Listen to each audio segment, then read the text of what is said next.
Tuan-tuan dan puan, mangsa tu cakap, tuan, saya terpaksa ikut cakap polis yang call saya tu. Skamer tu menyamar polis. Dia kata dia terpaksa ikut. Sebab polis tu cakap nak tangkap saya. Dia takut tu sebab dia ikut. Saya, tuan-tuan dan puan, 21 tahun saya kerja dalam polis. Tak pernah saya call orang yang saya nak tangkap. Tak pernah, tuan-tuan dan puan.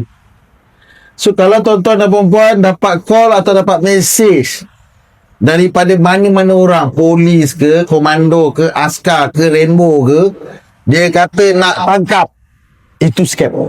Dengar Rahmat bagi tahu saya tulis. Dia kena tulis ni, kalau tak tulis nanti dia tak ingat. Tuan-tuan dan puan, kalau dia kata ada warrant ataupun dia kata nak tangkap, ini tanda-tanda itu scam. Jangan percaya.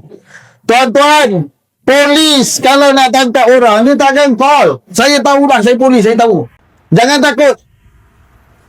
Tiba-tiba anda dapat call daripada polis, kononnya polis. Kata nak tangkap tuan-tuan dan puan. Tuan-tuan cakap je, tangkaplah cepat sikit, saya tunggu.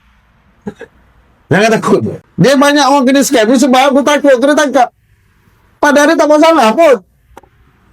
Saya tanya dengan mangsa yang awak takut, kenapa awak tak buat salah? Kalau dulu cikgu saya cakap, kalau awak buat salah, dia yang awak akan takut. Ni mesti ada buat salah. Kan? Tuan-tuan